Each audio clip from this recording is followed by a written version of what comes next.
आदाब, अस्सलाम वालेकुम। एक दफ़ा फिर द राफ़े महमूद पॉडकास्ट में हाजिर हैं और आज मेरे पास मेरे साथ एक मेरे बड़े पसंदीदा म्यूज़िशियन हैं। जब इनका पहला गाना इंडस म्यूज़िक पे एयर हुआ था तो वीडियो तो मेरे सर के ऊपर से गुजरी थी, शायद आज इनके सर के ऊपर से भी गुजरे, लेकिन ऑडियो गाना इनकी गायकी मेरे दिल में उतर गई। और बहुत कम आजकल के ऐसे आपको मौसीकार मिलेंगे, ऐसे गुलूकार मिलेंगे जो समहाउ दो अलग रिवायतों से जुड़े हुए हैं और दोनों में किसी न किसी तरह प्रोग्रेस किए जा रहे हैं। अब्बास अली खान जहां फॉर्मली ट्रेंड है क्लासिकल म्यूज़िक में, वहीं इनका काम सिंथ पॉप, मॉडर्न पॉप और कंटेम्प्रेरी पॉप म्यूज़िक जो है उसमें भी आपको उतनी ही ब्रिलियंस से नज़र आता है। So today we have someone who's not just a master of audio, but also a master of visuals, with a very weird liking for clowns, Mr. Abbas Ali Khan. कैसे हैं राफे? मैं ठीक thank हूँ। You for such an amazing introduction. है और ना? Rafe Mahmood को पसंद आ जाना ये बड़ी नहीं अचीवमेंट नहीं बात नहीं, है। मुझे तो आपका म्यूजिक हमेशा लोग से वैसे अब डरते हैं आपसे ना, लेकिन नहीं मैं आपकी गुड बुक्स में हूँ तो ये नहीं बड़ी अच्छी नहीं, गुड बुक्स बात की बात नहीं। मेरे ख्याल से वो लोगों को खुद तो थोड़ा सा ये लगता है कि मैं कहता हूँ मेरा कान बड़ा अवामी है, हाँ हाँ, तो मेरे कान में अगर कोई चीज़ आ जाए तो मुझे लगता है कि शायद ज़्यादातर लोगों को भी बिल्कुल। समझ में आए। तो मैं तो हमेशा से आपके म्यूज़िक का फ़ैन हूँ, आपकी गायकी का फ़ैन हूँ। बहुत शुक्रिया, थैंक यू। तो मुझे ये बताइए अब्बास भाई कि सुनरे से जो कहानी शुरू हुई वो अभी तक कभी बहुत तेज़ी से, कभी धक्का स्टार्ट चल रही है, लेकिन we have always seen you trying to push boundaries. Yes. ठीक है ना, चाहे वो क्लासिकल की हो चाहे वो मॉडर्न पॉप की हो। क्या चाहिए for a musician to have that combination, for pushing boundaries. For pushing boundaries, और ये जो दो अलग दुनियाओं का इम्तजाज है जो बड़े लोग चाहते हैं कि उनके म्यूजिक में आए पर आ नहीं पाता। आई थिंक सब उसमें एक बहुत बड़ा अमल दखल जो है ना, वो मी बीइंग इस्लामाबाद का भी है। मी अच्छा। Being from Islamabad, because Islamabad के जो म्यूजिशियंस होते हैं ना, वो एक तरीके से एक बबल में रहते हैं। हाँ हाँ और वो जिस तरह घोड़े को नहीं लगा के रखते आप, हाँ हाँ। वो वाला सीन होता है। तो उसमें ये होता है कि हमें नहीं पता चल रहा होता, तो भेड़ चाल जिसे हम लोग कहते हैं ना, वो बहुत कम है। क्योंकि मैं कराची में भी रहा हूँ, आजकल कराची में हूँ मैं, वहाँ पर भी मेरी काफ़ी टाइम गुजरा इस्लामाबाद में। तो मुझे फ़र्क सिटीज़ में ये हुआ कि हम लोग यहाँ पर दूसरों पे बड़ी नज़र रखे होते हैं कराची में। कि वो क्या कर रहा है, अच्छा फलानी चीज़ इस तरह से हो रही है तो यार वैसे कर लेते हैं। वहाँ ये नहीं होता। वहाँ आप अपने बबल में जो आपका दिल चाह रहा होता है वो आप करते हैं। वो अच्छा है बुरा है ये नहीं पता, लेकिन वो फ्रेश ज़रूर होता है। ठीक है। तो एक तो जगह का बहुत मैटर है। आबो हवा का, हाँ, जगह का भी। दूसरा ये कि हमेशा ये सोचा कि यार कुछ किसी ना किसी किस्म की ना शॉक वैल्यू होनी चाहिए काम के अंदर, कुछ अलग होना चाहिए। वो जो अलग की तलाश है ना, वो हमेशा बाउंड्रीज पुश करने के लिए जो कहती है कि यार ये करना है, कुछ अलग करना है, कुछ डिफरेंट करना है। तो बस ये चीज, ये दो चीजें हैं बस। नहीं, क्योंकि पता है दिलचस्प चीज़ क्या है कि देखिए ऑब्वियसली कोई भी आर्टिस्ट, मेरी एक दफ़ा शायद शफात से बात हो रही थी, डायरेक्टर हैं, कि किसी मेरे रिव्यू पे नाराज़ हुए थे प्ले के। तो मैंने उनसे कहा कि क्या आप चाहते हैं कि लोग आपके ज़्यादा से ज़्यादा लोग आपका प्ले देखें या आपका प्ले क्रिटिकली अप्रिशिएट हो। तो उन्होंने कहा कि कौन सा आर्टिस्ट नहीं जाएगा कि लोग उनका म्यूज़िक ज़्यादा से ज़्यादा सुने, पर क्रिटिकल अप्रिसिएशन शायद कहीं ना कहीं मेरे दिल में रह जाती है।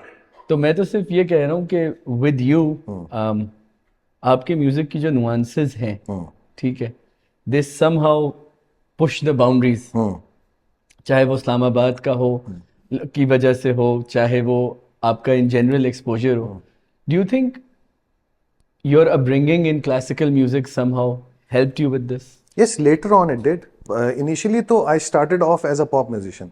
ठीक। मतलब जो सुना था शायद वो घर में सुना म्यूजिक, घर में मेहदी साहब आया करते थे, इकबाल बानो साहिबा आ रही होती थी, अब्बा अम्मा को म्यूजिक का बहुत ज़्यादा शौक है, तो ये लोग आते थे, तो वो कानों में पड़ा। फिर बड़े भाई सुनते थे, वो बीजीज सुनते थे, डिस्को सुनते थे, उस जमाने का 70s 80s वाला सारा सीन। तो वो चीज़ें भी हैं। तो उस वक्त तक तो जितना म्यूजिक हुआ वो सुना सुनाया म्यूजिक था, जो कि तो उसमें थोड़ा सा सेमाई क्लासिकल भी आ रहा होता था, जो गीत की तर्ज होती है हमारी टाइप की, और म्यूजिक में जो है वो पॉप भी आ रहा होता था। लेकिन जब क्लासिकल प्रॉपरली सीखना शुरू किया, ऑब्वियसली फिर वो जो एक ग्रास्प है म्यूजिक के ऊपर, वो फिर आई, और डेफिनेटली उससे बहुत क्योंकि ज़्यादा फर्क पड़ा। किसी भी इस्लामाबाद वाले से जब आपका जिक्र करते हैं तो वो कहते हैं कि वो, अरे हाँ, वो इस गाने में जो जगजीत की गज़लें भी गाते थे मुख्तलिफ महफिलों में, तो बिल्कुल मेरे ख्याल बिल्कुल, से वो भी किया। हर तरह की जुनेद से लेकर जगजीत भी गाया, किशोर कुमार भी गाया, सबको गाया। बिकॉज ऑब्वियसली जब आप महफिल कर रहे होते हैं तो उसमें आपको एक बहुत बड़ा हाँ। वो एक चाहिए होता है, गानों का एक हाँ हाँ। पिटारी जिसे कहते हैं। और आई रिमेम्बर जब सुन रे आया था हम्म, आप हमारे पास, और उसकी बड़ी ज़बरदस्त सी म्यूज़िक वीडियो थी सुन रे की। और शुरू में as a kid when I was watching it, मैं थोड़ा सा परेशान हो जाता था उस म्यूज़िक वीडियो से कि यार गाना अच्छा है, ये वीडियो में क्या हो रहा है इसके अंदर, क्योंकि it was soothing and haunting at the जी सेम जी टाइम, जी which I think has been a formula of your music, जी बिल्कुल। कि सूदिंग भी होता है, हॉन्टिंग भी होता है अगर सुन रे से शुरू करें और हम आपके जदीद तरीन म्यूजिक पे आए। तो ये क्या कॉम्बिनेशन है? आई मीन आपको एक बड़ी हॉरिफाइंग मोमेंट्स भी मिलते हैं आपके म्यूजिक में, और एक बड़े कोमल और तरन्नुम वाले पहली भी। बात तो ये जानने की जरूरत है कि मैं एक अजीब आदमी हूँ। अच्छा, आप मैं अजीब हूँ, आदमी मैं हैं। एक बहुत ही अजीब आदमी हूँ। हाँ और मेरी पर्सनालिटी के अंदर एक बहुत डार्क साइड भी है, और हाँ एक जिस तरह से आपने बयान किया अभी कि एक कोमल और वो हाँ सारी चीजें भी हैं, तो it's a combo of that. और हाँ मेरे इंटरेस्ट भी ऐसे हैं, हाँ dark not necessarily in a negative sense, but liking for dark things, हाँ हाँ हाँ। like liking for horror films or अच्छा। thrillers and stuff. अब मैं मुझसे लोग पूछते हैं कि भाई अगर आप म्यूजिशियन ना होते तो आप क्या होते, तो मैं उनसे कहता हूँ कि जी मैं शायद स्पेशल इफेक्ट्स मेकअप आर्टिस्ट होता, क्योंकि मुझे बचपन से वो करने का भी शौक था, creatures and monsters and demons and all of that stuff. Something very strange for Islamabad guy. या तो ये था। सो सुन रे का भी जो कॉन्सेप्ट आया था वो इसी तरह से आया था कि हम लोग बैठे हुए थे, and I used to have a production house back there in Islamabad with Shahriyar Haidri, who is the director of the video. So उससे एक डिस्कशन हुई थी, मैंने कहा यार मैंने क्लाउन्स पे कुछ करना है। उन्होंने कहा यार मेरे, अच्छा जब उन्होंने कहा क्या करना चाहते हो, तो मेरा जो विजन था वो तो बहुत बड़ा था, वो तो मतलब था कि हम एक सर्कस लगाएंगे और एक कार्निवल होगा और वो सारा, बट पैसे वैसे थे नहीं। तो हमने उसको छोटा कर करके बस वो एक मिरर के सामने मिरर जो के है वो सामने। ले आए, ठीक है ना। And we were very lucky कि तारिक अमीन। से जब हमने डिस्कस किया, क्योंकि ये एकदम से ये डिसीजन लिया गया था कि यार क्लाउन होगा क्या, सबने कहा था तारिक अमीन होगा। बट देन अगेन हम लोग पीछे हो गए कि हमने कहा यार सेलिब्रिटी है, वो कहाँ हमारी बात मानेंगे। बट लकीली जब तारिक को गाना सुनाया तो he instantly loved the song, and he said कि I will not just act in it, I'll do the styling, and he didn't charge anything for it. अरे वाह। So it was all FOC and for the love of the song. And then obviously Malal happened, and we'll come to that later maybe. तो ये मेरी basically जिसे कहते हैं कीड़े थे, जिसकी वजह से बाकी सब मेरे जितने दोस्त यार मेरे अराउंड लोग थे, उन्होंने मुझे सपोर्ट किया इस मैडनेस के अंदर, हाँ ठीक है ना। हाँ तो शहरियार को भी पसंद आया सुन रे का कॉन्सेप्ट, तो शहरियार ने फिर उसको उस तरह से डायरेक्ट किया। मैंने कहा यार क्यों एक लव सॉन्ग का वीडियो जो है उसमें मैं लड़का लड़की सिर्फ दिखाऊं, मतलब मैं कुछ और दिखाऊंगा, कुछ अजीब दिखाऊंगा, कुछ क्रीचर्स कुछ। कुछ। हाँ, तो वो फिर Tariq played the clown, and और वही उसकी एक वजह शोहरत भी बनी। बिल्कुल ना सिर्फ बिल्कुल। मुझे ऐसा लगता है कि अगर उस गाने की बिल्कुल एक रन ऑफ द मिल सी नॉर्मल वीडियो होती कि एक लड़का लड़की जो है वो पार्क में घूम रहे हैं, उनकी कोई कहानी चल रही है, तो शायद उसको इतनी पजीराई ना मिलती। बिल्कुल। मतलब मुझे काफी उस पर बुरा भला भी सुनने को मिला, कुछ लोगों ने बड़े एक्सट्रीम रिएक्शंस आए ना। नदीम फारूक पराचा साहब तो मेरे पीछे पड़ गए उसके बाद से। अच्छा, हाँ, क्या क्या कह रहे मतलब थे? वो उनको ये था कि कौन पागल आदमी है ना, ये क्या बकवास अच्छा। है, मतलब इसकी बाद में काफी उन्होंने काफी रिव्यूज के बाद, मेरी वीडियोस के बाद, फिर उन्होंने आखिरकार मान लिया कि यार अजीब है मगर गाता अच्छा है। अच्छा, अजीब है मगर मगर गाता गाता अच्छा अच्छा है। है, मतलब म्यूजिक अच्छा शायर बनाता तो वो अच्छा है पर बदनाम बहुत हाँ, है। बहुत। तो ऐसा ही सीन है।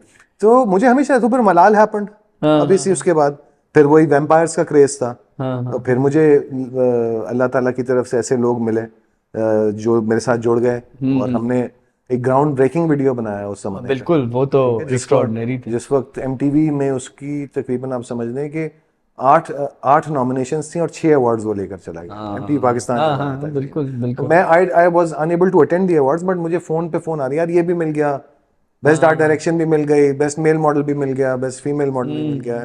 तो बहुत जब भी आप कुछ काम करेंगे ना इस तरह का जो कि अजीब होगा, out of the blew out होगा ऑफ द थोड़ा। ब्लू होगा, क्योंकि रन ऑफ द मिल करने का क्या फायदा। नहीं देखें, अब अब्बास भाई आपने बड़ी दिलचस्प बात कही कि आपकी एक डार्क साइड है और एक सॉफ्ट साइड है, लेकिन लोग इन जनरल, एक तो पहली चीज़ ये कि सिर्फ म्यूजिशियन या आर्टिस्ट हसास नहीं होता, सब लोग हसास होते हैं किसी न किसी लेवल के ऊपर। लेकिन क्योंकि आर्टिस्ट का या म्यूजिशियन का काम जज्बात को महसूस करना और इजहार करना होता है, तो शायद उनको ज़्यादा इस चीज़ पे वो कॉन्शियस होते हैं। बट जिन लोगों की एक ज़रा सी डार्क साइड होती है, चाहे वो dark in terms of taste ही हो कि हॉरर फिल्में देखना, तो eventually there is a balancing act जो उनको नफसियाती तौर पे करनी पड़ती है, क्योंकि डार्क साइड चाहे वो आर्टिस्टिकली हो या चाहे जिंदगी की हो, होती तो वो डार्क साइड है। तो क्या कभी म्यूजिक बनाते हुए या अपने आर्टिस्टिक प्रोसेस में या पर्सनल लाइफ में ऐसा तो नहीं हुआ कि उस डार्क साइड ने आपको बहुत टेक ओवर कर लिया और आप फंस गए हो कभी किसी चीज में? यार आई थिंक उसमें spirituality played role to keep me balanced basically. अच्छा। क्योंकि ये पता था कि लाइन कहाँ ड्रॉ करनी है, मतलब कितना दिखाना है, कितना महसूस करना है, कितना नहीं इंस्पायर होना, और इस रियलिटी में रहना है कि यार ये महज एक आर्ट फॉर्म है जिसको तुम पसंद कर रहे हो, ये कैफियत जो है इसको तारी नहीं होने देना। तो हाँ, लड़ाई अंदर की जंग तो बहुत हुई, लेकिन जब शायद वो ऊपर आना हावी कभी होती थी तो फिर अल्लाह ताला ने स्पिरिचुअलिटी भी साथ दे दी, एंड दैट इज व्हेन तमाम आलम मस्त था। यू नो, वो सारी जो चीज़ थी वो शायद अगर वो ना होती तो मैं फिर हो सकता है कि किसी और चक्कर में निकल जाता, लेकिन ये है कि फैमिली, माँ बाप, उनकी दुआएं एंड स्पिरिचुअल एंगल जो है वो भी काफ़ी स्ट्रांग है थोड़ा सा। अच्छा, तमाम आलम मस्त तो एक बड़ी ही कमाल की एल्बम है और उस पर मैं आपसे तफसीली बात करूंगा, लेकिन स्पिरिचुअलिटी ये लफ्ज़ हमारे बड़ा कॉमन है। क्लीशे भी हो गया थोड़ा नहीं, सा। क्लीशे भी नहीं, देखें शुजा हैदर ने बड़ी लंबी गुफ्तगू की स्पिरिचुअलिटी पे, कुछ अहमद जहान ज़ेब ने भी जिक्र किया। और आजकल ज़रा एक फैड भी है, एक ज़माने में नहीं होता था कि आप सेल्फ अवेयरनेस, वेलनेस, स्पिरिचुअलिटी। जी। अब्बास अली खान के लिए स्पिरिचुअलिटी क्या है? क्या है, एक सबसे बड़ी बात तवक्कल। ठीक है, तवक्कल। तवक्कल जितना आपका स्ट्रांग होगा, आप मतलब लेवल है ना तवक्कल के भी, एक दुनियावी चीजें हैं और एक एक वो है क्या, अनकंडीशनल फेथ जिसको आप कहते हैं, हकीकी चीज़ें आप जो वो है उसका बैलेंस है बेसिकली। कुछ लोग होते हैं कि, फॉर छोटी सी एग्जांपल दूंगा कि यार मेरे पास काम नहीं आ रहा, ठीक है, तो अल्लाह ताला ने तो कहा है कि मैं दूंगा। हम्म। अब इस चीज के ऊपर आप कितना यकीन कर लेते हैं? क्या आप कहते हैं कि 100% मैं इस चीज को मानता हूं कि मुझे मिलेगा, मैं कोई सोशलाइजिंग नहीं करूंगा, मैं किसी को कॉल नहीं करूंगा, मैं कोई फॉलोअप्स नहीं करूंगा, मैं कोई पेमेंट्स के लिए फोन नहीं करूंगा, क्योंकि मुझे पता है कि जो अल्लाह ताला ने मुझसे प्रॉमिस किया है, जो वो मुझे देना चाहता है मुझे देगा। बस ये इस लेवल पे आप कहां पर हैं उसके हिसाब से आपको मिलेगा। तो एक तो तवक्कल आ गया। दूसरा ये कि आप लोगों के लिए क्या कर रहे हैं, लोगों से आपका बर्ताव कैसा है। आपके दरवाजे पे अगर कोई खटखटा रहा है और आपके पास अगर 10 रुपए हैं, तो आप उसे उसमें से 6-7 रुपए या पूरे 10 रुपए दे रहे हैं कि नहीं दे रहे, या आप सोच रहे हैं कि यार ये तो बार बार आ जाता है, एक दफा के बाद मैं क्यों दूं। तो ये एक चीज अपने अंदर इंस्टिल की, चेंज की अपने अंदर, कि यार कोई आ रहा है ना आपके दर पे, तो वो भेजा जा रहा है, आप वो खुद से नहीं आ रहा, क्योंकि आपको ये ड्यूटी दी गई है कि भाई मैं भेज रहा हूं इसको, मैं से मुराद ये कि अल्लाह ताला भेज रहा है, तो आपने कुछ ना कुछ करना है उसके लिए। तो ये चीज चेंजेस जब आए तो अराउंड चीजें एकदम से चेंज होना शुरू हो गई, और मेरा बहुत ज्यादा स्ट्रॉन्ग यकीन है, चाहे वो इंसान हो चाहे वो जानवर हो। तो I don't want to brag about it, but ये है कि हमारे घर से काफ़ी हम लोग कोशिश करते हैं कि जितनी हमारी हैसियत है उसके हिसाब से परिंदों को भी दें, बिल्लियों को भी दें, इंसानों को भी दें, जो जो कर सकते हैं वो। तो ये चीज़ें जो है फिर आपको ग्राउंडेड रखती हैं। क्योंकि बड़ा आसान है पटरी से हटना। और यही है। बाकी मैं आपको एक बात बताऊं, मैं आज पहली दफ़ा आपकी पॉडकास्ट पे बात कर रहा हूँ कि बाकी जितना है टोपी, चादर, ये वो सारी चीज़ें, that is all visual. Spirituality in दो चीज़ों के ऊपर है। अगर आप डीपली इसके अंदर घुसेंगे ना, तो आपको ये पता चलेगा कि जितने लोग गुजरे हैं आज तक, जितने सूफी बुजुर्ग जितने भी बुजुर्ग गुजरे, उनका यही फंडा था। सही है ना? ये लंगर, लंगर क्या है? लोगों के लिए करना, खाना खिलाना, लोगों को देना, ठीक है ना, और तवक्कल, बस इस पे बेस करती है स्पिरिचुअलिटी। लेकिन बड़ा देखें, आप स्पेशल इफेक्ट्स या ग्राफिक डिज़ाइन में भी आप काम जी करते हैं, आप जिंगल्स बनाते जी हैं, आप स्कोरिंग करते जी हैं जी। फिल्मों की। पिंकी मेम साहब, I loved it. Thank you. कुछ आपने थिएटर का भी किया, जी लेकिन इवेंचुअली आप डील तो कॉर्पोरेट क्लाइंट को कर जी रहे होते हैं जी ना। जी और मतलब अगर मेरे अंदर आप जितनी रूशनाई ना हो या सब्र ना हो, तो मैं तो ये सोचता हूँ कि एक ना एक वक्त आके जो कॉर्पोरेट एनवायरनमेंट है वो तो हाँ आपके अंदर के सूफी या स्पिरिचुअलिटी हाँ। का जूस निकाल ही देता होगा। यार देखें, ये किसने कहा था कि ये रास्ता आसान है? ये आसान रास्ता नहीं है। हाँ इस पे ऐसा नहीं कि आप 100% एक ही जगह एक ही पॉइंट पे बैठे रहते हैं हर वक्त। हाँ आप डिविएट करते हैं, फिर अपने आप को वापस लाना होता है, फिर आप डिविएट करते हैं, फिर आपको लाना होता है। आपकी पेमेंट्स फंसी नहीं है, अब आप कह रहे हैं क्या करूं यार मैं, हम्म तो फिर आपको दुआ करनी होती है। हम्म और फिर वो कहाँ से किस तरह से कैसे निकल के आ जाती हैं, हम्म। तो कॉल से नहीं होगा। अच्छा, वैसे अगर आप बड़े बंदे से कॉल करवा लेना शायद, हाँ, तो शायद आ जाया करें पैसे। नहीं तो वो बड़ा बंदा, उससे बड़ा और कौन होगा नहीं ऐसे। वो तो है, वो जो कॉल आती है ना, वो अंदर वो दिल में आती है नहीं वो कॉल। आपको आती है ना, अगर वो दूसरे को आ जाए तो इंडस्ट्री के हालात बेहतर हो। हाँ, हाँ, नहीं बिल्कुल, लेकिन आपने तो कर देखें, जो जो बिगेस्ट कॉलिंग है वो तो डिवाइन ही है। बिल्कुल बिल्कुल। वो हर किसी लेकिन को इस रास्ते पे चलना आसान नहीं है, ये इस पे डटे रहना जो है ना वो आसान नहीं है। और आपको तपस्या करनी पड़ती है। तपस्या करनी पड़ती है, बड़ा अहम लफ्ज है हाँ तपस्या। यहाँ पे तो तमाम आलम मस्त, जैसे मैं भी आपको जी, बता रहा था कि जब रिलीज हुई 2014 13 हाँ, समथिंग लाइक, ऐसी आई एम जिस, रियली बैड एट नहीं नहीं, विद तो डेट्स, मुझे याद है आपने सॉरी। मुझे एक गूगल का वी ट्रांसफर नहीं, आपने मुझे एक प्रोटेक्टेड लिंक भेजा था, हाँ, और आपने कहा था किसी को नहीं देना, और मैं आपको लिमिटेड टाइम के लिए दे रहा हूँ, कोई हम्म, 2 साल तक तो मैं एल्बम उसी लिंक पे सुनता रहा। ठीक, अच्छा, ठीक है। और आप यकीन कीजिए कि जब मैंने वो एल्बम सुनी जिसमें दाग देहलवी का भी कलाम है, ज़हीन शाह ताजी का भी कलाम जी, है, बड़े लोगों का कलाम है, तो वहाँ मुझे समझ में आ गया था कि ओके, समथिंग हैज़ हैपेंड। हम्म, तेरी महफिल में हम खोए हुए से हम्म, पाए जाते हैं, हम्म, यहाँ हम होश में आते नहीं हैं, लाए जाते हैं। लाए जाते हैं। तो ये कलाम का इंतखाब, फिर जो यहाँ पियो तो हलाल है, जो वहाँ पियो तो हराम है, हम्म, और फिर बहुत सी और चीज़ें, मतलब उसका मैंने एक एक गाना, आप समझें, इट्स बीन जी, ग्लूड टू माई मेमोरी। जी, तो जब आप कलाम का इंतखाब कर रहे थे, क्योंकि जिस तरह की शायरी आपने उसमें चूज़ की है, हम्म, शायद उसमें, अगर मैं बड़े लोगों में कहूँ, बुजुर्गों में कहूँ, तो शायद बस उसके अंदर कुछ एक उच्च शरीफ के एक दो लोग रह गए हैं जी, जिनका कलाम उसके अंदर नहीं जी, है। जी, जी। लेकिन what was what guided you with the kalams? यार, it was a divine guidance, to be very honest. मैं आपको बिल्कुल, कोई इसमें वो चीज़ नहीं है। मैंने कोई कलाम तलाश नहीं किया, मैंने कोई ऐसा नहीं है कि मैंने 10 किताबें पढ़ डाली हैं उसके लिए और मैंने कहा कि अच्छा यार मैं अब क्या फील कर रहा हूँ और मैं उस हिसाब से चले। It just came to me in weird forms. कभी कोई, मैं एकदम इस तरह स्क्रॉल कर रहा हूँ फेसबुक के ऊपर, तो उसमें कोई चीज़ आ गई, एकदम उस पर नज़र ठहर गई, अच्छा यार ये कुछ दिल को लग रहा है, ये पकड़ लो, वो पढ़ना शुरू कर दिया। कोई किताब खोल ली, उसमें से देखा कि अच्छा यार ये अच्छी चीज़ है, किसी ने कुछ बता दिया, अब्बास भाई आप, वो कोई आ गया आपकी ज़िंदगी में, उसने आके आपको बता दिया यार ये तो करें आप जरा, ये आपने पढ़ा है।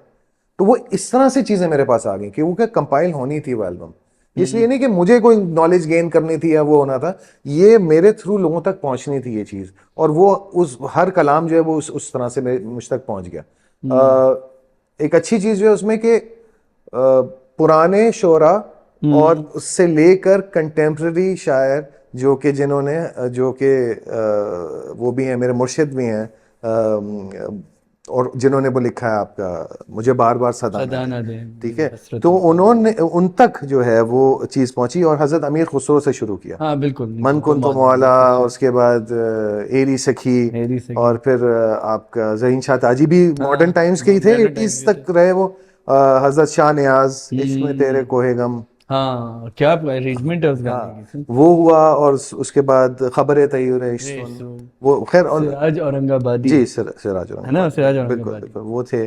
फिर जिगर मुरादाबादी, जिगर मुराद, मैं दाग गलत कह रहा हाँ था, हाँ, जिगर जिगर, है, दाग देहलवी नहीं, जिगर जिगर वो मुराद। कमाल उसमें बातें हैं हाँ कि, हाँ। और वो तो मैंने एक उनका उसमें शेर है कि जो यहाँ पियो तो हलाल है, जो वहाँ पियो तो हाँ हराम है। उसमें उसमें एक और शेर था, मेरे ज़हन में नहीं आ रही, मगर वो कैफियत उन्होंने जो है वो बयान की हुई है उसके अंदर, जो कि मैंने खुद जाके देखी ना। कोई मस्त है, कोई तिश्ना लब, नब तो किसी के हाथ में में जाम जाम है, है, मगर इसका कोई करेगा करेगा क्या, क्या, ये तो मैं कदे का निज़ाम है। निजाम है। और ये मंजर मैंने ना खुद मुझे दिखाया गया। उसके बाद मैं कुछ दोस्तों के साथ चला गया बाबा फरीद के उर्स के ऊपर। अच्छा अब मुझ अच्छा, जैसा आदमी अपने घर से नहीं निकलता, मैं वहां चला गया ठीक है, उर्स के टाइम पे, वो भी मैं सही। रश वश से बहुत दूर भागता हूँ, लेकिन वो भी एक एक्सपीरियंस था। और वहां पर मैंने ये देखा कि कोई तिश्ना लब था और किसी के हाँ हाथ में जाम था और कोई मस्त था। हाँ। तो ये चीज़ें मैंने देखी वहां पर।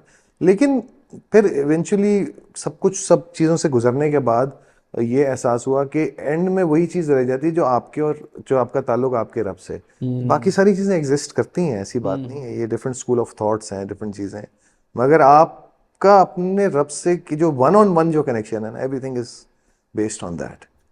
अच्छा, अभी आपने तमाम आलम मस्त की बात की और आपने कहा कि आपको लगता है कि शायद कोई काम जो आपसे होना था वो हो गया, कि आपने एक लफ्ज़ इस्तेमाल किया, ठोस काम आपको लगा तमाम आलम मस्त में हुआ। अमूमन कोई भी अदाकार जब एक मेजर ट्रांसफॉर्मेशन से गुज़रता है, या उसको ज़िंदगी में जब कोई बहुत बेचैनी होती है या बहुत बुरे फेज़ में होता है, तब वो किसी हद तक आप समझिए जैसे डूबते को तिनके का सहारा होता है, वो एक डिवाइन की तरफ या किसी तरह की फुलफिलमेंट की तरफ जाता है। जैसे मैं जब अपनी ज़िंदगी में ऑल्दो डार्क फेज आते जाते रहते हैं, एक था तो मुझे मियाँ मोहम्मद बख्श का कलाम मुझे मिला, और जिसे उनका है ना कि मुझे एक शेर बड़ा अच्छा लगता है उनका कि सोने नाल न पित्तल रलदा, सुरमे नाल न कोले, कावा दी की कदर मोहम्मद जिथे बुलबुल वाह बोले। वाह वाह वाह वाह। हालांकि ज़माने की सितम ज़रीफ़ी समझे कि वो मियाँ मोहम्मद बख्श अपने आप को मोहम्मद उसमें कहते थे, लेकिन उन लोगों ने उन पे भी बड़े इल्ज़ामात लगा दिए, जिसके बाद उन्होंने एक शेर ये भी कहा कि मैं मोहम्मद ठग मोहम्मद, मैं मोहम्मद चोर, जिस द दुनिया नाम लेती वो मोहम्मद होर। और ठीक ठीक है। तो कहने का मकसद ये कि क्या आप जिंदगी के किसी ऐसे फेज में थे या दैट पुश्ड यू टुवर्ड्स तमाम इट आलम वाज मस्त? नॉट लाइक जैसे कहते हैं कि कोई बहुत ही लंबे स्पैन के लिए नहीं था कोई ऐसा फेज हमारे आर्टिस्ट के ऊपर जो है ना, वो डेली के हिसाब से फेज आता है और चला जाता है। वही वाली बात है कि आज कुछ नहीं क्रिएट कर पाए तो आज डिप्रेसिव डे है, डिप्रेसिंग डे है बिल्कुल।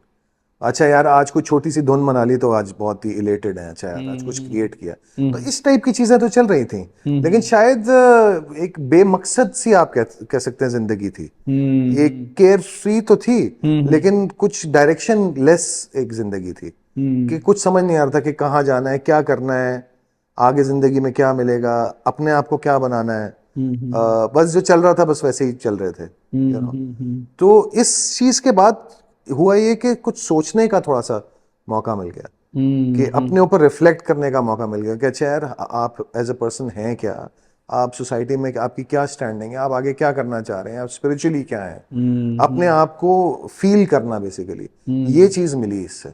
और ये मैं आपको बताऊं कि ये हुआ तब के, ये जब मेरी बैत मैंने की बाबा साईं के ऊपर, अच्छा। ठीक है ना। मैं और वो थी भी बड़ी अजीब तरीके से हुई थी, वो मेरे मामू मुझे वहां पर ले गए थे, और मेरा दूर दूर तक इस चीज से कोई ताल्लुक नहीं था, मुझे ये भी नहीं पता होता थी बैत होती क्या चीज है, इतना ज्यादा मैं नाइव था। तो वो उन्होंने करवा दी और मैं घर आ गया और मैं भूल गया कि कुछ हुआ था। It was just a thing for How old were you when this happened? I was in my 20s, You know, 20s। अच्छा। 20s mid 20s। हाँ। तो मैं भूल गया, लेकिन उसके बाद से मेरी जिंदगी में चेंजेस आना शुरू हो गया, और मैंने उस वक्त भी रियलाइज नहीं किया, डिफरेंट तरह के लोग अट्रैक्ट होना शुरू हो गया मुझसे, अच्छा। जो कि स्पिरिचुअलिटी से या सूफीज़म से रिलेटेड है। और फिर आहिस्ता आहिस्ता ये एल्बम कंस्ट्रक्ट हो गई, लेकिन मैंने कोई कॉन्शियसली ये बात कोई सोची नहीं थी कि भाई ये इस तरह से मैंने करना, अच्छा अब ये हो गया तो अब मेरा ये फर्ज बनता है कि मैं कर। ये ऑटोमेटिकली जो है ना पजल के पीसेस जो थे ना वो फिट होते गए होते गए होते गए। हमने कलाम की इंतखाब की हमने बात की एल्बम के अंदर, but at the same time arrangements जी जी उसकी, मतलब वो एक बड़ा आपका हैवी, जिसमें सारंगी गिटार्स जी, दोनों जी, बज जी, रहे जी, हैं। जी, आई थिंक फराज भाई ने गिटार्स बजाए हैं जी उसमें। जी जी जी बिल्कुल तो वो मतलब मुझे कलाम याद नहीं आ रहा, पर मुझे म्यूजिक उसका पूरा जो सारंगी और वो उसका, शहनाई वाली हाँ शहनाई, सॉरी नॉट इश्क सारंगी, में तेरे इश्क कोई, में तेरे हाँ, कोई गम। असल में गान कलाम खुद कभी कभार आपको ये बता देता है कि इसकी अरेंजमेंट कैसी होनी चाहिए। अच्छा। वो जो कलाम है, इश्क में तेरे कोई गम सर पे लिया जो हो सो हो, हाँ अब वो जो सो हो वाला जो एलिमेंट है ना उसमें, हाँ वो था कि यार मतलब आई डोंट गिव, हाँ हाँ हाँ हाँ। सही है ना। तो वो उस पे वो पे एक वो रॉक एलिमेंट आ गया उसके बीच में, और शहनाई तो मैंने यूज करनी थी किसी ना किसी गाने में। अच्छा। अच्छा इसमें जो चीज बहुत लोगों ने नहीं शायद नोटिस की होगी वो ये है कि हर गाने के अंदर या ज्यादातर गानों के अंदर एक एथनिक सोलो इंस्ट्रूमेंट है, हाँ बिल्कुल। ठीक है, और हर गाना एक अलग राग पे कंपोज हुआ हुआ है। So it's not just different kalams, it's different ragas also, it's different instruments also. So ये चीज मैंने डिलिबरेटली की थी कि यार मैंने डिफरेंट राग भी देने हैं लोगों को। अच्छा, सही है ना? मतलब क्या वजह थी? You just wanted to explore the horizon के स्पेक्ट्रम कितना है आपका, या आपको लोगों को फ्लेवर देना था? लोगों को फ्लेवर देना था, और एक जिसे कहते हैं ना, एक क्या कहते हैं उसको, मुझे I can't find the right word, कि एक आर्काइवल के लिए जिस तरह की अच्छा। चीजें होती है ना, कि एक चीज आर्काइव हो गई है हाँ। कि अच्छा यार ये 10 गाने हैं, ये 10 रागों पे बने हुए हैं, इनमें 10 में या कम से कम 8 में एक सोलो इंस्ट्रूमेंट बज रहा है जो कि हमारा इंडिजिनस है, इंस्ट्रूमेंट है। इंस्ट्रूमेंट है, और ऐसा कलाम है जो कि खैर वो कलाम तो मेरे पास खुद आया था, वो मैंने वो सिलेक्शन नहीं थी, कि जो कि पुराने हजरत अमीर खुसरो से लेकर कंटेम्प्रेरी ज़हीर शाह जत्ता जी तक, नहीं बाबा साईं तक जो बाबा है, साईं तक वहां आपके तक है। हाँ। अच्छा, तो उनका नाम है बाबा गुलजार साबरी। अच्छा अच्छा, जिनसे आपकी बैच। जी जी बिल्कुल। अच्छा, ये तो बड़ी दिलचस्प प्रोग्रेशन आपने इस पूरी एल्बम की बताई कि एक एक आपने जी राग चूज किया, और इन सब चीज़ों को समझते हुए, क्योंकि अगेन तमाम आलम मस्त में आपको उन तमाम आइडियाज़ की मैनिफेस्टेशन नज़र आती है, जैसे आपने कहा कि आपने शुरू में रॉक भी जी सुना, ब्लूज़ भी जी सुना, जी वो सब जी सुना। जी। तो when you were putting all of this together, ठीक है, तो क्या आप you were just treating them as music pieces, कि म्यूजिकली क्या चीज़ अपनी जगह है, या आपके जहन में कोई ये परेशानी थी कि ये बात एक्चुअली म्यूजिक से बड़ी है, सो हमें उस बात को जस्टिफाई करना है? जैसे आपने कहा ना 10 राग तो या 8 राग तो मेरे जहन में थे, लेकिन जब आप अपने इतने सारे इन्फ्लुएंसेस को लेके साथ चल रहे थे, तो कहीं आपको ये लगता था कि oh maybe you know? I think a lot of things were playing at the subconscious level. बहुत ऐसा नहीं था कि कोई कॉन्शियसली कोई चीज हो रही है, कुछ चीजें थी। और ऑब्वियसली जब हमारी ऑफ एयर जो बात हो रही थी तैमूर की, तो Taimur also help me with lot of things, उनकी भी बहुत इनपुट थी इसमें कि यार इसको इस तरह से कर लेते हैं, इसको इस तरह। So it was kind of a team effort. Then I got very lucky to have like amazing musicians play on the album. Gumby ने बजाया उस पे, जैसे वो उडू ड्रम जो है महफिल के अंदर, Gumby has played that. Faraz Anwar was on the album, Sarmad Ghafoor is on the album, then Bashir Khan Sahab on tabla, he is on the album. फिर there is this guy who plays sarod, Pandit Arnab Chakraborty, उन्होंने वो इंडिया में होते हैं, वहाँ से उनसे सरोद बजवाया उसके अंदर। तो काफ़ी चीज़ें इसके अंदर डिफरेंट डिफरेंट डाली, जो कि कॉन्शियस ली भी किया गया। और बहुत सारी चीज़ें जो थी, जो कि होलिस्टिक चीज़ें थी, या जो ज़रा लार्जर स्केल के ऊपर चीज़ें थी, वो सब कॉन्शियस लेवल के ऊपर चल रही थी। कि जिसमें आपने कहा कि इन्फ्लुएंसेस जो आपने यूज़ किए, वो शायद सब कॉन्शियस लेवल के ऊपर था, कि अच्छा यार ये जो है इसमें थोड़ी रिबेलियन है इस गाने के अंदर, तो इसको हम लोग थोड़ा सा रॉक बनाएंगे, इसको थोड़ा सा रॉ साउंड रखेंगे इसका, और शहनाई जो एक चीखता हुआ इंस्ट्रूमेंट है, वो हम लोग वो यूज़ करेंगे। तो देन वी आस्क्ड अता मोहम्मद, एक मुल्तान के एक शहनाई प्लेयर है, उनको हमने बुलाया, तो उनसे बजवाई शहनाई।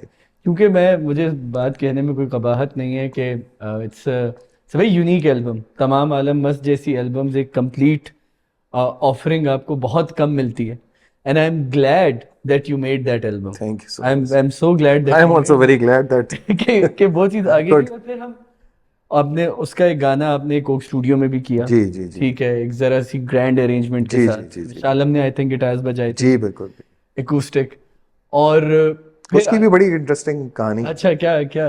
भाई उसकी कहानी ये है कि मुझे रोहेल ने बुलाया था सीजन 2 के लिए। अच्छा, दिस वी हाँ, didn't know. You season 2, so this was the season 2 of Coke which Studio। Is the season 2 जो सब हाँ कहते हैं हाँ कि बिल्कुल भाई। बिल्कुल।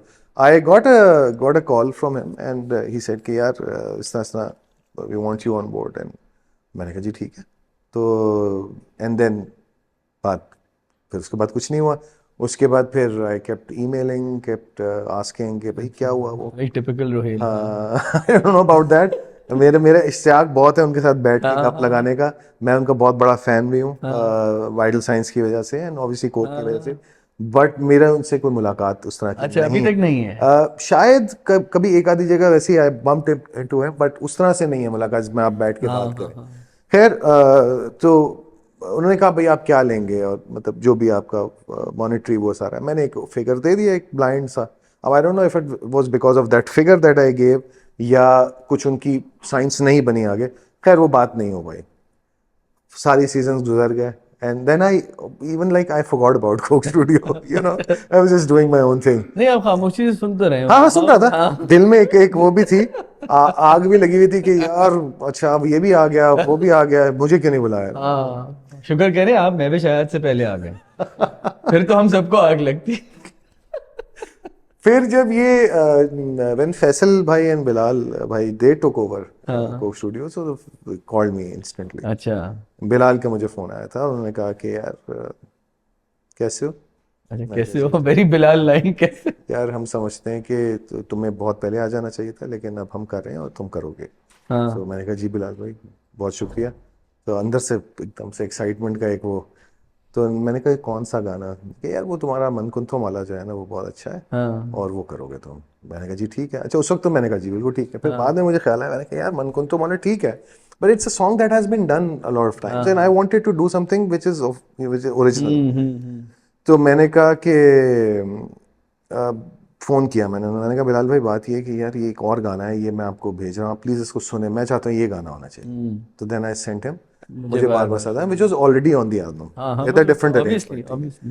तो अच्छा चलो मैं सुनता हूँ। 2 हफ्ते तक कोई जवाब नहीं आया। तो ये उन्होंने मुझसे बात कर ली थी कि तुम आ रहे हो, हाँ there no two ways about it, लेकिन गाने पे थोड़ा सा वो हुआ था। तो फिर 2 हफ्ते उन्होंने सुना, so I think he was building the arrangement for it and everything. अच्छा सो वो कर जब लिया उन्होंने, तो उन्होंने कहा यार मैंने सुन लिया और तुम सही कह रहे थे और ये होना चाहिए गाना। एंड अच्छा then when I went and when I heard the arrangement, जिस लेवल पे वो ले गए थे उसको, हाँ हाँ तो क्योंकि ऑब्वियसली इतने म्यूजिशियंस और ऑब्वियसली उनका विजन भी था बिलाल का और सारा कुछ, जिस तरह से जाफर ने उसकी स्ट्रिंग अरेंजमेंट की और वो दैट वाज अमेजिंग। मैं तो मतलब मेरे गूज बम्स आ गए थे वहाँ पे जब आई वेंट फॉर, जब पहली दफ़ा आपको सुनाते हैं ना कि यार ये किया है तुम्हारे गाने के साथ, हाँ। सुनो। अच्छा कोक स्टूडियो में भेजी नहीं जाती चीज़ें। अच्छा हाँ मतलब आप आएंगे, ऐसा नहीं है कि मुझे भेज दे मैं रिहर्स कर लूंगा, वो नहीं होगा। हाँ रिहर्सल भी वहीं होगी जितनी दफ़ा भी होगी, सेट पे होगी, आप आएंगे आप करेंगे सारा, तो इस तरह से। तो वो फिर एक अरेंजमेंट उसका हुआ। so that's how this got inducted in Coke अच्छा Studio. So and I'm so glad because ये ओरिजिनल गाना है और ये ओरिजिनल कॉम्पोजिशन है मेरी, और ये कलाम भी बहुत है। और फिर ऑब्वियसली जिस तरह लोगों ने उसको पजीराई दी, पसंद किया, इतने लोगों में दुनिया में उसने कवर्स किया, आज तक लोग कर रहे हैं उसके कवर्स, हाँ। क्योंकि हालांकि वो बात ही ऐसी है। वो कलाम भी बहुत अच्छा है, कॉम्पोजिशन भी अच्छी है, पर मुझे पता नहीं क्यों महफिल और जो हो सो हो, क्या जी शायरी जी जी, इश्क में तेरे ओहो, वो मुझे है। तो मैं ये इन दो पे जो है ना मुझे बड़ा हाँ हाँ हाँ आई रियली एंजॉय दोज हाँ हाँ। दीज। महफिल महफिल ज़हीन शाह ताजी, हाँ जिनका कलाम आपदा परवीन साहिबा ने बहुत गाया, बहुत गए बहुत ठीक है, गए। उनके उसको उन्होंने गाया है। और मुझे ये पर्टिकुलर कलाम हाँ एकदम से मिल गया कहीं से, और इसकी ए राग एमन के अंदर इसकी वो है मेलोडी है, और बड़ा ही स्वीट गाना लगा मुझे। और हाँ उसी तरह से स्वीट सी मेलोडी उसकी, बिल्कुल सिंपल सी हाँ मेलोडी है, और फराज ने उस पर गिटार्स भी बड़े हाँ। आफत बजाए हैं। नहीं, बड़ा जबरदस्त। And then we when we move on we see you delving into those nostalgic pop songs, फिर कुछ पॉप सॉन्ग्स आपने वाइटल साइंस के बड़े गाने गाए हैं, जी जी जुनैद जमशेद के जी आपने जी। बड़े गाने गाए। मैं अक्सर बड़ा सोचता हूँ कि what was so unique about Junaid Jamshed's voice और द वाइटल साइंस सॉन्ग्स, कि बुरा लगेगा लोगों को, लेकिन जब कोई वो जुनून और वाइटल साइंस की डिबेट में पड़ता है ना, मैं कहता हूँ यार दिल में उतरते तो वाइटल साइंस हम्म। के गाने हैं। जुनून बहरहाल बहुत बड़ा बैंड है। हाँ हाँ बिल्कुल। तो क्या है आपको जुनैद जमशेद की म्यूजिक की तरफ आप कैसे अट्रैक्ट हुए, and what do you think is so unique about vital science? यार यूनिक तो ऑब्वियसली उस टाइम के हिसाब say that was the only band जो कि इस तरह का काम कर रहा था पाकिस्तान के अंदर। एंड वाइटल साइंस वन जो एल्बम थी, that was the first album that I actually got for my self. जब बड़े हुए, वो होता है ना, आप जाके वो जो कैसेट्स वाली दुकान होती है उससे जाके आप एक टेप लेकर आते हैं, so that was the first album. तो मेरे लिए तो सब कुछ वही था, हाँ यू नो, वही म्यूजिक थे। दिल दिल पाकिस्तान तो खैर एक कॉमन गाना था, उसके अलावा ये शाम फिर नहीं आएगी, तुम दूर थे, और ये सारे इसी पे यही सुन सुन के हम लोग बड़े हुए हैं। To be very honest, western music सुनते थे लेकिन इतना ज्यादा नहीं सुनते थे जितना अपना पाकिस्तानी म्यूजिक सुनते थे। तो वाइल्ड साइंस ही था मेरे लिए। तो वो तो मेरी मेमोरी में से चीज निकाली ही नहीं जा सकती। वो जिस तरह से मुझे हिट करती है वो चीज, ये जो आंखें जो गाना है, या चेहरा मेरा था, चेहरा जो है गाना, तो वो it's embedded in my memories. So जो एक एलिमेंट कभी कभार मेरे गानों में, या मेरी, मुझे शुरू शुरू में कहते थे लोग कि तुम्हारी आवाज जुनैद से मिलती है। अच्छा this is before I started learning classical. है भी उसी शहर के आप? हाँ बिल्कुल। तो शुरू में जब गाना शुरू किया तो बिल्कुल जुनैद को ही फॉलो करते थे, कि वही बेंचमार्क था कि यार ये है, इस तरह से गाना गाना है। ठीक है ना। अब ठीक है, वो बहुत लोगों ने उनको उनके उस जमाने में मैंने सुना क्रिटिसाइज भी करते थे कि यार नहीं गाना आता, फलाना आता। People said that to Atif Aslam as well, हाँ। ठीक है, शुरू में, but look where he is right now. लेकिन जुनैद भाई की आवाज का टेक्सचर जो है, हाँ क्या है उसके बारे में? मतलब आप उसमें कुछ भी सुनते हैं, हाँ, आप नाच सुने, हम सुने, गीत सुने। he had a very unique voice, plus he had a very very high range voice, जो कि मैं उनके जब गाना गाता हूँ तो मुझे एक या दो स्केल्स डाउन करके गाना पड़ता है। I can't reach that pitch, कह सकते हैं, रेंज तो नहीं, पिच जो थी उनकी वो बहुत ज्यादा हाई थी। That was there. Then he used falsetto beautifully, falsetto वो बड़ा अच्छा इस्तेमाल करते थे। And yet it was a very manly voice, very manly, very वो आप आवाज सुनते ही बता देते थे यार ये बंदा बड़ा खूबसूरत होगा देखने में, यू नो, गुड लुकिंग आदमी होगा, बिल्कुल स्मार्ट गुड लुकिंग आदमी होगा। सो था, लेकिन ये कि मैं without actually going into their music and you know technically discussing that कि क्या था, मेरे लिए तो यार नॉस्टैल्जिया है। हाँ, मेरा तो इस टाइम पे वाइल्ड साइंस सुनना शुरू किया था जब मैं बिल्कुल बच्चा था, और मैंने म्यूजिक से वो हो रहे थे, अभी शनासा समझ हो रहे थे। शनासा हो रहे थे, बिल्कुल। तो इस वजह से मैं तो करूंगा वो, मतलब वो तो कहीं ना कहीं उसकी झलक जरूर नजर आएगी। देन अदनान समी खान का एक बहुत बड़ा इन्फ्लुएंस है मेरे म्यूजिक के ऊपर, क्योंकि उनके साथ वो एक प्रोग्राम करते थे बहता दरिया के नाम से, पीटीवी इस्लामाबाद सेंटर से, जिसमें वो क्या करते थे कि वो बच्चों उन्होंने सामने बिठाए हुए होते थे और वो रागों को आसान तरीके से, आसान अल्फाज के साथ, बच्चों वाले अल्फाज के साथ, ऑलमोस्ट नर्सरी राइम्स करके बच्चों को सिखाते थे कि आज हम लोग इस राग पे बात करेंगे, आज इस पे। तो वो उन बच्चों में से मैं भी एक था। अच्छा, अब वो ज्यादातर बच्चे उसमें जो थे वो आवाजार बैठे होते थे, they used to hate going there, you know, क्योंकि वो शूटिंग एंड वहां पर वो एक लोटस लेक है जहां पर ये रिकॉर्डिंग होती थी, वहां धूप में बैठे हुए सारा ख्वार कब कब जाएंगे, उनके माँ बाप ने उन्हें भेजा हुआ है कि बच्चों टीवी पे आओगे, जाओ बैठो वहां पर। अच्छा, मुझे जनरली इंटरेस्ट था म्यूजिक के अंदर उस एज से भी, so I used to listen to, he spotted that कि यार ये बच्चा जो है ना, ये स्टूडियो में भी जब आके हम रिकॉर्डिंग करते हैं, क्योंकि वो बच्चे गाते भी थे, तो वहां पर भी इंटरेस्ट लेता है, पूछता है अदनान भाई ये क्या चीज है, अच्छा ये कौन सा कीबोर्ड है, ये रिकॉर्डिंग कैसे होती है। So in couple of episodes he got me, और उन्होंने मुझे अपने साथ बैठा लिया, अच्छा तुम ये बजाओगे। अच्छा। Although I wasn't really playing it, but I was acting, you know. So I got the limelight. So फिर उनसे जब भी डिस्कशंस हुई, उनसे चीजों के बारे में पूछा, उनका म्यूजिक सुना, बेताशा खूबसूरत म्यूजिक था, वो सुना, वो तो क्या बात उसका भी इन्फ्लुएंस आया। आप अभी भी राब्ते में रहते हैं अदनान? फेसबुक पे कभी कभार हमारी बातचीत हो जाती है। हो जाती है। What a brilliant musician, Yeah, what a brilliant musician. अच्छा, if you look at some of your last works या रीसेंट, उसमें जाएं तो मुझे दिल रास्ता, आधे आधे, दोनों बड़े ही मतलब जो है ना रिच गाने, और फिर ये आपने जो जॉन भाई की फारिहा निगारी ना, वाकई ये तो ये क्या है ये तो मतलब? मुझे समझ भी नहीं आता कैसे हो गया। तो वो थोड़ा सा हमें उस नज़म के बारे में बताइए, जी जॉन भाई वाली नज़म के बारे में, कि आप तक वो नज़म कैसे पहुंची, जी, आपने उसे कैसे प्रोसेस किया? मुझ तक ये नज़म आई थी यूट्यूब से, अच्छा। और उन्होंने वो डिफरेंट उनका कलाम था जो कि वो पेश कर रहे थे एक मुशायरे के अंदर। और उनका मुशायरे का भी आपको पता है, उनका पढ़ने का भी एक खास अंदाज होता था, झूम झूम के झूम के भी पढ़ते थे, बीच में लोगों को बुला भी देते थे, जाफरी तुम्हें सुना। तो वो एक तो वो मुझे बहुत अट्रैक्ट करता है हमेशा से, जब भी मैंने उनको सुना। दूसरा ये कि ये एक बड़ी अजीब सी चीज़ लगी, बड़ी यूनिक सी चीज़ लगी मुझे, कि वो एक ख़त को एक्सप्लेन कर रहे हैं कि भाई तुमने मुझको लिखा है कि मेरे ख़त जला दीजिए, आओ मैं तुम्हें, मतलब बेसिकली ये कि आओ मैं तुम्हें बताता हूँ कि मैं ये क्या, इनकी अहमियत है मेरे लिए, और इनकी एक एक चीज़ जो उसमें है। अब वो क्या, किस चीज़ को एक्सप्लेन कर रहे हैं, एक पेपर पे एक लिखाई हुई थी उसको एक्सप्लेन कर रहे हैं, और जिस तरह से उन्होंने उसकी एक एक चीज़, उसकी स्याही से लेकर उसकी गोलाई जो लफ्ज़ों की है उससे लेकर उसको, जिस तरह से उन्होंने तशबीह दी डिफरेंट चीज़ों के साथ, और जिस तरह से वो उसको लेकर गए, तो मुझे लगा यार ये तो मुझे करना चाहिए। मैंने ये भी नहीं देखा किसी ने आज से पहले किया है नहीं किया, मैंने कहा ये मुझे करना है, ये बस एक अंदर की कॉलिंग थी। तो फिर मैंने ये सोचा कि अच्छा यार इसको बनाना कैसे है। तो बस मैं पियानो पे बैठा हुआ था, और लिटरली वो बस एक लाइन बाय लाइन कंपोज होता है, क्योंकि नज्म है ना, नज्म में वैसे भी कोई वो कोरस और वर्स तो होता नहीं है, तो वो एक लाइन से लिंक होती है दूसरी लाइन, दूसरी से तीसरी। अच्छा, फिर मुझे हुआ कि एक पॉइंट पे आके मैं फंस गया कि अच्छा, जब वो ये कहते हैं ना कि मुझको लिख के खत जानम हाँ वो वाली जब लाइन आती है, मैंने कहा यहाँ पर कुछ और होना चाहिए। जॉन की पर्सनालिटी में ना ठहराव नहीं था, एक कम से कम विजुअली तो नहीं था। फ्रेशनेस। तो मैं इस गाने को उस तरह से बनाना चाहता हूँ कि ये गाना एक जगह पर टिक के ना रहे, ये ऐसा ना हो कि जैसे शुरू हुआ था वैसे ही खत्म हो जाए, इसको कहीं और जाना है इस गाने को।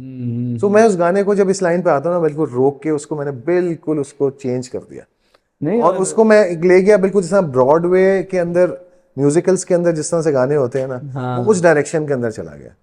और एंड पे जाके उसमें ऑब्वियसली वो बिग बैंड की साउंड भी है, ट्रम्पेट्स और वो सारा। सो अगर आप दो गानों को, दो शुरू के हिस्से, इस गाने को शुरू के हिस्से को और आखिरी हिस्से को अलग अलग सुनेंगे तो आप कहेंगे दो अलग गाने हैं, बिल्कुल। ये गाना ही नहीं। So that's the beauty of the song. And में तो ऑलमोस्ट रेगे फील उसके बिल्कुल अंदर बिल्कुल बिल्कुल। वो आ जाती है उसके अंदर। और मैं असल में इसलिए भी, एक तो जॉन भाई ने अपनी मतलब हमेशा कहा मेरी माशूका के लिए है, जी और जी जिसने जी। मेरा दिल तोड़ा, हाँ, ही वो वाज वेरी ओपन अबाउट अब इट। भी इस हाँ महफिल में हाँ मौजूद है। हाँ मतलब इस तरह की हाँ चीजें हाँ वो अक्सर हाँ मुशायरे में हाँ करते हाँ थे। लेकिन आपको ये लगता है कि मतलब जैसे आपने कहा नज़म हाँ, कंपोज हमारे यहाँ बहुत कम हुई है, बिल्कुल बिल्कुल। एक तो वो, और ऊपर आजकल Jaun Elia as a sensation है। यस यस यस मतलब उनका ऑलमोस्ट अनटचेबल चक्कर है कि अगर आपने जॉन एलिया को कुछ कह दिया, यस यस। जैसे मेरे एक दोस्त ने सोशल मीडिया पे लिखा कि यार जॉन भाई का नया शेर आया, क्योंकि वो उस तबीयत के थे, तुम दालान में पहुंचो मैं करीम लेके आता हूँ। ठीक है, तो लोग उनके पीछे पड़ गए थे। तो आपको कहीं एट द सेम टाइम इस प्रेशर में थे that you are composing Jaun Elia and you looking at probably a cult figure है? थोड़ा सा आया था मेरे जहन में, मुझे अच्छा। आया था, क्योंकि मुझे था कि ये जितने भी लोग जो कि जॉन को मुझसे ज़्यादा बेहतर अच्छी तरह से जानते हैं, उनकी शायरी जिन्होंने ज़्यादा मुझसे पढ़ी हुई है, क्योंकि मैं आपको ये बात बताऊं कि मैं ये क्लेम नहीं करता कि मैं जॉन को बहुत पढ़ा है या उनकी किताबें मेरे पास हैं जो कि, और उसमें से फिर मैंने ये कलाम निकाला, ऐसा कुछ नहीं था। मैंने हमेशा इस चीज़ पर रिलाई किया कि यार मुझे जो चीज़ मिल जाती है ना, मैं उसको कर लेता हूँ, जो मुझ तक पहुँच जाती है। मैं चीज़ें बहुत तलाश नहीं करता। I don't run after things, I attract. जो है ना, वो भी खैर एक अलग डिस्कशन है। हाँ, तो thankfully you don't attract controversy. ये भी एक I try to stay away from them. Good. तो ये उस तरह से मेरे पास आ गया था, और मेरे जहन में ये बात आई थी कि यार शायद मुझे इस पे गालियां पड़े अच्छी खासी की, ये क्या बकवास तुमने बना दिया है, ये क्या, ये तो इसको तो ऐसे होना चाहिए था, इसकी तो सैंक्टिटी इफेक्ट हो रही है, खराब हो रही है। तो लेकिन ऐसा कुछ हुआ नहीं। नहीं, और लास्ट लोगों ने में पसंद टू किया। To bring this to a close, मैं आपसे थोड़ा सा ब्रॉड सवाल करना चाहता हूँ इस खित्ते के बारे में। ये वही सवाल है जो कि आपको ऑफर दिया गया था मुझसे करने नहीं के नहीं लिए, नहीं या वो हो नहीं चुका नहीं है? नहीं, नहीं। वो सवाल तो उससे रिलेटेड है, हाँ, इस उससे भी और इससे भी। अच्छा। लेकिन जो सवाल मुझे ऑफर दिया गया था, मैं उस पे आ रहा था कि आपने एक जमाने में सोज खानी भी की, जी जी जी जी। तो सोज खानी का आपकी गायकी में क्या इन्फ्लुएंस आया? और दूसरी चीज़ जो मैं इस रीजन के हवाले से पूछना चाह रहा था कि आज इंडिया पाकिस्तान, अगर हम एक बांग्लादेश, एक कलेक्टिव बिग मार्केट के तौर पे देखें म्यूजिक को, तो सबसे अच्छा और फॉरवर्ड लुकिंग काम कहाँ हो रहा है? एक तो सोजखानी वाली बात, और एक ये इन दिन में। ये देखें, जो दिल में जिसके दिल में भी मोहब्बत अहले बैत होती है ना, और उनके लिए वो जो भी अपनी तरफ से कंट्रीब्यूशन कर रहा होता है, तो उसका सिला तो उसको मिल रहा होता है। ठीक है ना? तो एक जिसे कहते हैं ना कि असर आना आवाज में, ये बहुत बारीक सी बात है कि गाना सीख के गा लेना और आवाज में असर होना, ये दो अलग अलग चीजें हैं। ठीक ठीक है है। ना? तो ये असर तो आता वहीं से, उसी दर से आ रहा होता है। तो वो तो मिला मुझे, इसमें तो कोई दो राय इसमें नहीं है। तो ये, आई एम श्योर आपके अपने जो चाहने वाले लोग हैं, जो घर वाले हैं, उन्होंने भी ये चीज़ पॉइंट आउट की जी जी, होगी। बिल्कुल बिल्कुल बड़ा क्लियर है वो इन्फ्लुएंस जो बिल्कुल, आपके क्योंकि हवाले। वो उससे उससे तो आप इनकार करके रह ही नहीं सकते, नहीं, नहीं क्योंकि सकते। ये तो हमारे मजहब में इतना बड़ा एक चैप्टर है इतना। तो वो मेरी कंट्रीब्यूशन कह लें छोटी सी, कि अहले बैत को याद करना, और उसी उनके ही दर से मेरी आवाज़ में जो जो भी थोड़ा बहुत असर आपको नज़र आता है, जो कि आज लोग कहते हैं कि यार अब्बास अली खान की आवाज़ है, वो वहीं से है। नहीं सर। ठीक है ना? तो इसके अलावा आपका जो दूसरा सवाल था वो क्या था? दूसरा सवाल तो ये था, क्योंकि आपने इतना डाइवर्स काम किया है, मैं जी। ये जानना चाहता कि इस वक्त आज अगर हम India, South India, Pakistan, Bangladesh को मिला के देखें, तो just to bring this discussion to a close on a broader issue, आपको क्या लगता है सबसे ज़्यादा फॉरवर्ड लुकिंग और सबसे अच्छा काम किस खित्ते में हो रहा है? यार इंडिया का जो अंडरग्राउंड सीन है ना, वो उसमें बड़ा अच्छा काम हो रहा है। अच्छा, ठीक है, बट इंडिया का underground scene has always been overshadowed by Bollywood. ठीक है, कुछ लोग जो है वो अपना वो सेल आउट तो खैर बुरा वर्ड होगा, लेकिन हाँ वो सोच उनकी यही होती है कि यार हम जो भी कर रहे हैं ना, इवेंचुअली हमने करना कुछ बॉलीवुड के लिए, बॉलीवुड में एक चांस मिल जाए, लेकिन जो ट्रू है अपने म्यूजिक के साथ, जो अंडरग्राउंड वाकई में अंडरग्राउंड है, वहां पर बड़ा अच्छा अच्छा काम हो रहा है। कभी कभार मुझे कोई चीज़ कोई भेज देता है, कोई किसी बैंड का कोई काम भेज देता है, तो वो एक पैरेलल म्यूजिक इंडस्ट्री उनकी चल रही है, जो कि अब सोशल मीडिया की वजह से अब आहिस्ता आहिस्ता ऊपर आ रही है, तो वहां पर काम हो रहा है। आई डोंट नो यार, पाकिस्तान में तो इंसान हालात से ही लड़ रहा है यहाँ पर, तो और वो मेरा जो कहते थे उस्ताद जी, मेरे उस्ताद फतेह अली खान जो मेरे गुरु हैं, वो कहते थे कि बेटा खाली पेट दरबारी नहीं सूझती। खाली पेट दरबारी नहीं सूझती। हाँ, सूझती या सूझती यानी अगर तुम्हारा बाकी चीजें जो हैं तुम्हारी, अगर तुम भूखे पेट हो तो तुम ये नहीं सोचोगे कि मैं राग दरबारी गाना है बेशक, या मैंने कौन सा राग गाना है, तुम वो और चीजों में पड़ जाओगे। तो इस वक्त हम लोग उस चीज का शिकार हैं। तो जब तक खुशहाली नहीं आएगी, अब मुझे पता है कि एक पॉइंट ऑफ व्यू ये भी है कि यार वेयर देयर इज पेन, तो पेन से जो है वो म्यूजिक निकलता है, और फिर आप जो है वो जैज और ब्लूज का भी एग्जांपल दे सकते हैं कि वो कहाँ से निकला वो सारा कुछ। ब्लूज आई थिंक और जैज जो के जो स्लेव्स हैं, सारा चक्कर दोनों ऑफशूट्स। हाँ, लेकिन ये कि यार यहाँ तो मतलब चीज खत्म ही नहीं होके दे रही ना, यहाँ तो everyday के हिसाब से महंगाई है। सुबह ही मीम पढ़ रहा था कि जॉन भाई ने फोन पकड़ा हुआ है कि फैज ये गम की शाम तो खत्म ही नहीं हो रही। हाँ बिल्कुल बिल्कुल ऐसे ही है, ऐसे ही है। वो बड़ी अच्छी तो हाँ, तो जहाँ गम की शाम जब खत्म होगी तो फिर उस वक्त रोशन ख्याली आएगी, उस वक्त चीजें आएंगी कि आप और चीजों पे सोचेंगे। Art will not flourish in this country till the time we have our basic necessities. ठीक है ना, कि लाइट पंखा चल रहा हो, एसी चल रहा हो गर्मी में, ये बिल्कुल, और पेट्रोल और सारी चीजें। तो ये है, उसमें जो कर रहा है वो स्ट्रगल कर रहा है, और हर आदमी अपने अपने लेवल पे स्ट्रगल कर रहा है। मैं आज के दौर में जो म्यूजिक स्टार्ट कर रहा है, मैं उसको तमगा देना चाहता हूँ। जो ये चीज सोच रहा है कि मैं आर्ट से रिलेटेड कोई भी चीज करूंगा और उससे कमा लूंगा, तो मेरी तरफ से उसको तमगा है कि भाई तुम, क्योंकि ये जो लोग हैं ये हमसे भी बुरे टाइम में पैदा हुए हैं और बड़े हुए हैं और सोच रहे हैं कुछ करने का म्यूजिक से, बहुत बड़ी बात है। और आपको तमगा भी कोई अपना बनाना पड़ेगा, क्योंकि जो सरकारी है वो तो बड़े ऑर्केस्ट्रेटेड तरीके से मिलते हैं। आपको कोई अपना जो है ना अब्बास अली खान तमगा ऑफ करेज देना होगा। नहीं, अब ये तो देखिए कसमापुस्ती भी है, बेचारगी भी है, बेसरो सामानी भी है। वो फराज साहब का बड़ा अच्छा शेर है जो मेरे ख्याल से हमारी गुफ्तगू को भी एक तरह से दरिया कूजे में बंद करता है। वो कहते हैं, एक तो तुम ख्वाब लिए फिरते हो गलियों गलियों, एक तो तुम ख्वाब लिए फिरते हो गलियों गलियों, फिर ये तकरार भी करते हो खरीदार के साथ। तो मेरा ख्याल ये है कि हम अपने इस वक्त जो है ना ख्वाब तलाश कर रहे हैं और कह रहे हैं भाई कोई जाके इसको ले ले, तो हम आगे बढ़ सकें। बहुत कम ऐसे गुफ्तगू होती है इस पॉडकास्ट में जहाँ अंदर की बात भी हो और बाहर की बात भी हो, अंदर की सफाई की बात भी हो और उतनी ही रिच तरीके से क्राफ्ट की बात भी हो, म्यूजिक की बात भी हो। I did not expect anything less with Abbas भाई, ऑल्दो हम जितनी गपशप लगा सकते हैं, this is too short a podcast for that. I hope you had a good time. I had a lovely time. Thank you. Thank you so much, Abbas. Thank you for having me. Thank you. Likewise. Thank you everyone else. अपना ख्याल रखें, अपने इर्द गिर्द के लोगों का ख्याल रखें। बड़ी बेसरो सामानी है, दूसरों का ख्याल रखें। पानी पीजिए, पानी पिलाइए, और अगर अंदर कोई परेशानी है तो कोशिश कीजिए आपको भी कोई आमद आ जाए, जैसे अब्बास अली खान को हुई थी, और आपका भी आलम मस्त हो जाए। Thank you so much.